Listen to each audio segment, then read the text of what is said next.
నమస్తే అన్న.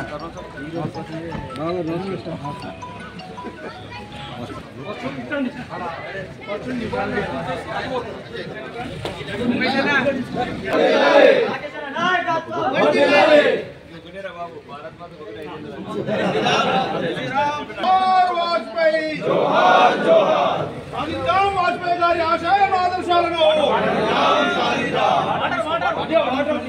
భారత్ మాతా की जोहार अटल बिहारी वाजपेयी, जोहार जोहार, जोहार अटल बिहारी वाजपेयी, जोहार जोहार, जोहार अटल बिहारी वाजपेयी, जोहार जोहार। भारत माता की जय, भारत माता की जय।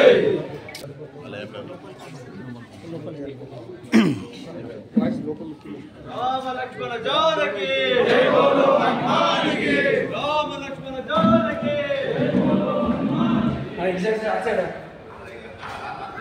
आधा ये लोग आठ मिनट देंगे नहीं आठ मिनट बाद में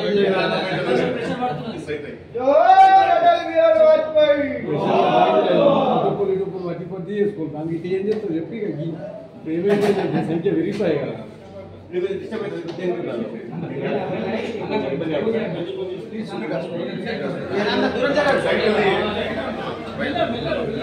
వెరిఫై साइड कर लियो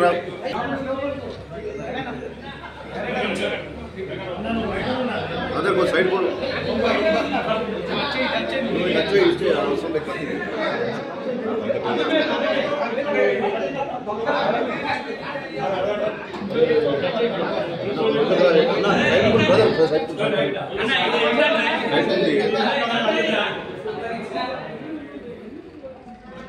भारत माता की, भारत माता की।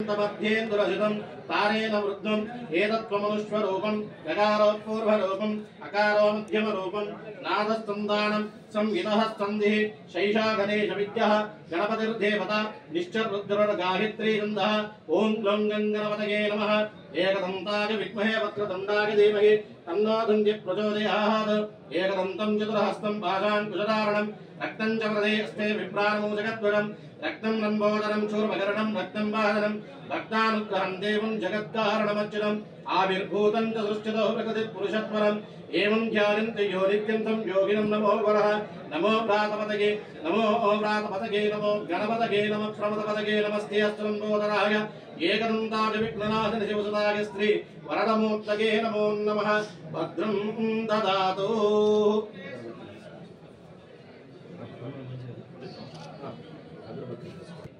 ఫస్ట్ టికెట్ కెళ్ళాను ఫస్ట్ సార్ పూజ చేయించింది నేను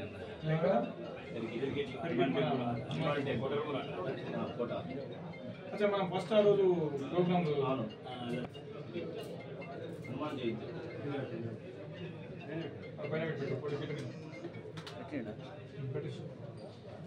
वनस्पत्युर्भवेत् दिव्ये नानागन्धोत्तमाग्रहे सर्वदेवानां धूपोऽयं प्रतिगृह्यताम्।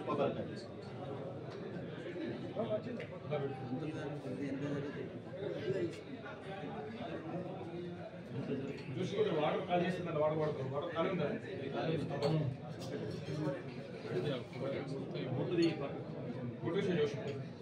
या पलिर्या आच पुष्पिणीः स्तना। जय श्री राम, जय श्री राम, जय श्री राम।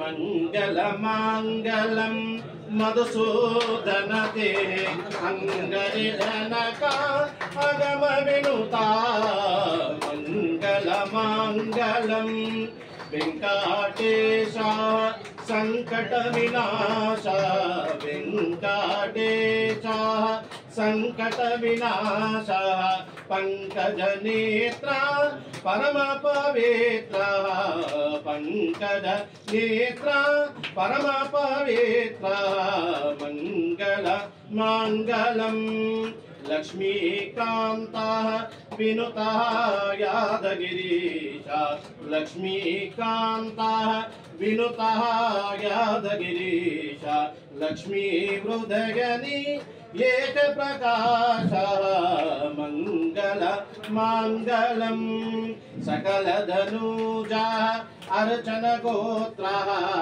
सकल धनुजा अर्चन गोत्रः सनक सनंदन मुनिजन सूत्रः सनक सनंदन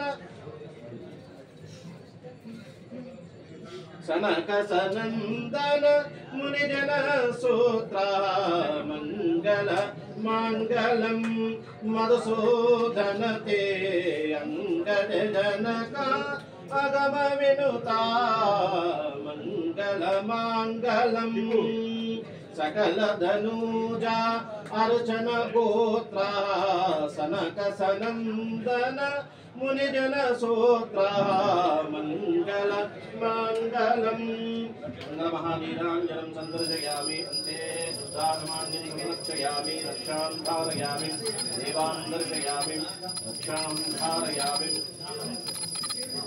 बोलो विश्वपालिनी माता की जय। बोलो श्री रामचंद्र भगवान की जय।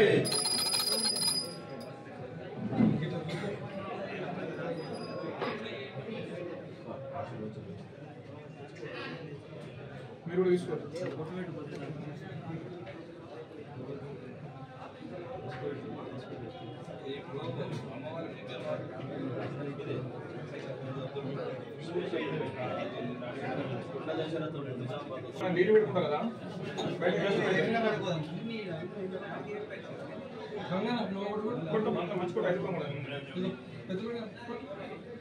नगराध्यक्ष ओम अग्निर्वदजर भवादित्याय वतोजो भवा विष्णु श्रीमान भवा ब्रह्मा गिरागिर भवा गिरागिर भवाः आगिरा आगिर भवा गिरागिर भवा गिमेः स्त्रिये पद्मस्ते शतं देवच्चस्तरे पुण्यसुदागमानैः प्रमोदमानैर्विमन्यमानैः पुत्रैः पौत्रैस्त्रे वर्धनाः सुदीर्घामायुभो आचन्द्रातकं वंशं वंशाभिवृद्धिरस्तु गोत्रं गोत्राभिवृद्धिरस्तु शतं जीवं शरदश्शतं शतमानं भवति शतायुः पुरुषेन्द्रिये आयुष्यवेन्द्रिये प्रतिष्ठति।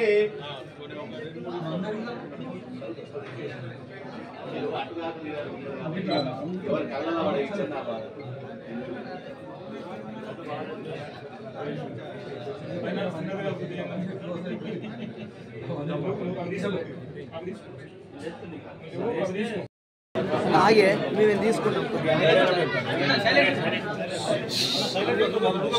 శాసన సభ్యుడు అతని బంధువులు అతని సహచరులు ఈ అధికార నివాసమే అంటే ప్రభుత్వము ఒక శాసన సభ్యుడికి ఏర్పడిన ఒక అధికార నివాసంలో అక్రమాలు చేసినారు అది ఇక ముందు చెల్లదు। ఇది అధికార నివాసం అంటే ప్రజల నివాసము। ప్రజలు తమ సమస్యలు చెప్పుకోవడానికి మామూలు ప్రజలు అమాయక ప్రజలు పేద ప్రజలు బలహీనులు పక్క చిక్కిన వాళ్ళు మాత్రమే రావాలి। దయచేసి పైరవిలు చేసేవాళ్ళు డబ్బున్న వాళ్ళు ధనవంతులు ఇక్కడికి వచ్చే అవసరం లేదు। ఓన్లీ ఎవరైతే ఈ రాజ్యంతో నిలిచబడుతున్నారో ఎక్కడైతే ఈ అధికార వ్యవస్థ వల్ల న్యాయం జరుగుతలేదో పేదలకు అది రెవెన్యూ వల్ల కావచ్చు ఎక్సైజ్ డిపార్ట్మెంట్ వల్ల కావచ్చు పోలీస్ డిపార్ట్మెంట్ వల్ల కావచ్చు రాజకీయ నాయకుల వల్ల కావచ్చు ఎవ్వరు ఏ సమస్య వచ్చినా ఇది ఒక ధర్మగంట ఒక ధర్మరాజ్యం ఒక రామరాజ్యం ఎట్లయితే రాముడు వెళ్ళిండో ధర్మరాజ్యంలో ధర్మాత్ముడు ఎట్లయితే వెళ్ళిండో ఈ 5 సంవత్సరాలు ప్రజలిచ్చిన ఈ అధికారాన్ని ఈ ఆశీర్వాదాన్ని మొత్తం ఈ పేద ప్రజలకే ఇక్కడ నుంచి మీడియా మిత్రులు కూడా దయచేసి మీరు కూడా ఈ 87 పల్లెల సమస్యలు ఎవరైతే బాధితున్నారో నేను హైదరాబాద్ ప్రెస్ మీట్లో చెప్పినట్టు 80 ఏళ్ళ వృద్ధురాలు బస్ స్టాండ్లో పడుకుంటుంది. స్కూళ్ళల్లో ఉన్న స్కూల్ విద్య కావచ్చు, వైద్యం కావచ్చు, ఈ సమస్య మీద ఫోకస్ చేయాలి. ఎంతసేపు అధికార నాయకుల చుట్టూ, డబ్బున్నోళ్ళ చుట్టూ, ధనమున్నోళ్ళ చుట్టూ, దైవమున్నోళ్ళ చుట్టూ తిరగడం మానే. ఎక్కడ పేదవాడు ఉన్నాడు, ఎక్కడ ఇల్లు లేని వాళ్ళు ఉన్నారు, ఎక్కడ వైద్యం అందని వాళ్ళు ఉన్నారు, ఎక్కడ ఉపాధి అందని వాళ్ళు, వీళ్ళపైన మీరు దృష్టి సాధించండి. నేను ఇది నా హంబ్లీ రిక్వెస్ట్, ఎందుకంటే ఇది ఆదేశం కాదు, నా విజ్ఞప్తి అనుకోండి, నా ప్రార్థన అనుకోండి. మీరే శివుడు మూడొక నెట్టులో మీ మీడియా అనేది ఒక మూడొక. రాజకీయ నాయకులు చూడండి, అధికార వ్యవస్థ చూడండి, మీరు చూస్తారు. అన్న ఇది గురుకులాల్లో గంజాయి తాగుతున్నారు పిల్లలు, గురుకులాల్లో గంజాయి తాగుతున్నారు, చిన్న చిన్న ప్యాకెట్లు తెచ్చుకుని పిల్లలు. అది మీరు మా దృష్టి తీసుకుని ఇంకా గంజాయి అనేది కనుమరుగవుతుంది. రెండోది హాస్పిటల్ కూడా ఇప్పుడు సూపరింటెండెంట్ గారు ఉన్నారు, మాట్లాడడం జరిగింది, ఆరోగ్య శాఖ మంత్రితో జరగడం జరిగింది. నేను కూడా ఇదే హాస్పిటల్కి వెళ్తాను ఇప్పటి నుంచి చెప్పాను. ఇన్స్ట్రుమెంట్స్ ఏవైతే లేవో ఇక్కడ నుంచి చెప్పాను, దామోదరం నరసింహ మంత్రి గారికి చెప్పాను.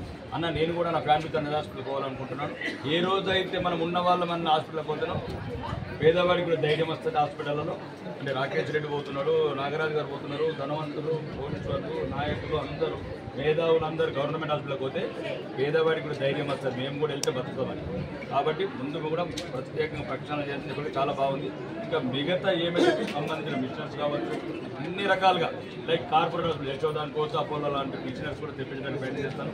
గౌరవ మంత్రి గారు కూడా ఒప్పుకున్నారు. రెండోది ఏంటంటే ఈ ముఖంగా కాంగ్రెస్ నాయకులకు కూడా ఒక హెచ్చరిక చేస్తున్నాం. నల్ల పామును చంపడం అయింది, ఇక తెల్ల పామున. గౌరవనీయ ముఖ్యమంత్రి గారు, మీరు దొరలు పోయినరిగా మళ్ళా ఎల్మ దొర పోయినట్టు మళ్ళీ రెడ్డి దొరలు ఎక్కిన అహంకారం తలకెక్కినట్లది. కొన్ని ఏమన్నారు మీరు అసెంబ్లీలో, ఇక్కడ ప్రజలు ఎన్నుకున్న ప్రభుత్వం ఉంది, ఢిల్లీలో ప్రజలు ఎన్నుకున్న ప్రభుత్వం ఉన్నది కాబట్టి సహకారంకి ఏం లోటు రాదని ఆశిస్తున్నామని చెప్పి. ఏమో అని నువ్వు కొడంగల్ ప్రజలు ఓట్లేస్తే ఎన్నుకున్న శాసనసభ్యుడు, నేను ఆరుమూరు శాసనసభ నుంచి ఆరుమూరు ప్రజలు ఓట్లేస్తే ఎన్నుకున్నామని. నీకు నాకు సమాన హక్కులు,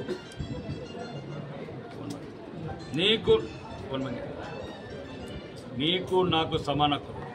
నువ్వు అహంకారంతో ప్రజాస్వామ్యాన్ని అపహాస్యం చేసేటట్లు ఏమని మాట్లాడో ప్రెస్ మీట్లో, ఓడిపోయిన వాళ్ళు, బీఫామ్ ఇచ్చిన వాళ్ళు అధికార కార్యక్రమాలు రివ్యూ చేస్తారా? మరి నువ్వెందుకు ముఖ్యమంత్రి, మీరెందుకు మంత్రులు? మేము కూడా పాత మంత్రులు, పాత ముఖ్యమంత్రితోనే రివ్యూ చేసుకుంటాం. కాబట్టి రాజ్యాంగం మీద ప్రమాణం చేశావు, రాజధర్మం నిర్వర్తించు ముఖ్యమంత్రి గారు. లేకపోతే ప్రజలు ఆత్మగౌరవం దించిన రోజు నీ ఆత్మగౌరవం తీసుకో. ప్రజాస్వామ్యం అదే ప్రజాస్వామ్యానికి బలం. నువ్వు ఏదైతే విర్రవీగుతున్నావో వారం 10 రోజులకే, ఇది ఒప్పుకోది ఆరుమూరు గడ్డ. ఈ ఆరుమూరు గడ్డ, నిజామాబాద్ గడ్డ, నిన్ను కూడా ఓడగొట్టిన గడ్డ. మాజీ ముఖ్యమంత్రిని, ఇప్పుడున్న ముఖ్యమంత్రిని ఓడగొట్టిన గడ్డ నా నిజామాబాద్ జిల్లా. దయచేసి పరిధిలో లోబడి ఉండండి. రాజ్యాంగం మీకెంత తెలుసో మాకంత తెలుసు. కాబట్టి గౌరవనీయ ముఖ్యమంత్రి గారు, మీ అనుచరులు, ఓడిపోయిన అభ్యర్థి ఎవరైతే ఉన్నారో వినయ్ కుమార్ రెడ్డి జర జాగ్రత్తగా ఉండు. అధికారులను బెదిరించడము, కాంట్రాక్టర్లను బెదిరించడము చేస్తే అక్కడికి పాతోడికి ఒక లెక్క అయిపోయినా నీకు కూడా ఒక కొత్త లెక్క అయిపోవలసి వస్తుంది. వినయ్, నీకు కూడా ఒక లెక్క అయిపోతుంది. మర్యాదగా ఆరుమూరులుండి రాజకీయాలు చేయాలనుకుంటే ప్రజాస్వామ్యయుతంగా రాజకీయాలు చేయు. ప్రజలు తిరస్కరించినప్పుడు ప్రజలు గుర్తింపు తెచ్చుకో, ప్రజా అభిమానం పెంచుకో. మేమేదైనా తప్పులు చేస్తే మమ్మల్ని నిలదీయు. కాదు నీకు అధికారుల పైన దండ ఉంది, అండ ఉంది అనుకుంటే దా కలిసి సహకారం నిధులు తెచ్చుకుందాం. మీ ప్రభుత్వం ఉంది, మేము భారతీయ జనతా పార్టీ శాసనసభ్యుడిగా నేను నా ప్రజల మేలు నాకు ముఖ్యం. కావాలంటే నీకు ఏదైనా ఇన్ఫ్లుయెన్స్ ఉంటే నీ దొర నీ రెడ్డిలకు కాళ్ళు మొక్కడా, నీ రేవంత్ రెడ్డికి కాళ్ళు మొక్కుతావా, ఇంకొక రెడ్డికి కాళ్ళు మొక్కుతావా, ఇంకెవరు కోమటిరెడ్డి వెంకటరెడ్డి కాళ్ళు మొక్కుతావా, అందరికి కాళ్ళు మొక్కు. తీసుకురా నిధులు. ఏంద్రా భయ్, ఆఫీసర్లను బెదిరించి నేనే చూస్తాను, నువ్వేం చూస్తావు, నువ్వెట్లా చూస్తావు అంటున్నా. అంటే ఓడినోడే రాజకీయాలు చేస్తే మరి ప్రజల ఇప్పుడు ఎట్లా వాళ్ళు ప్రజలు ఆదరించి ప్రజలు ఇప్పుడు మా భారతీయ జనతా పార్టీని గెలిపించారు, మేమేం చేయాలి? అలా అనుకుంటే దయచేసి నేను మీడియా మిత్రంగా చెప్తున్నా, ఇట్లాంటి సంఘటనలు ఓడిపోయిన శాసనసభ్యుడు ఏమైనా అరాచకాలు మా దృష్టికి వచ్చినాయి, తీసుకొస్తే అతన్ని కూడా ఆరుమూరు నుంచి బహిష్కరిస్తాం. అవసరమైతే న్యాయస్థానాన్ని ఆశ్రయిస్తాం. అవసరమైతే రాష్ట్రపతి గారిని కలుస్తాం. అవసరమైతే రాజ్యాంగబద్ధంగా ఏమేమి సంస్థలన్నీ ఒక్కటి మాత్రం బ్రోకర్ గాళ్లకు, చీటర్ గాళ్లకు, రౌడీ గాళ్లకు మళ్ళీ చెప్తాం. మళ్ళీ ఏదో ఒక ముసుగేసుకొని ఒకరు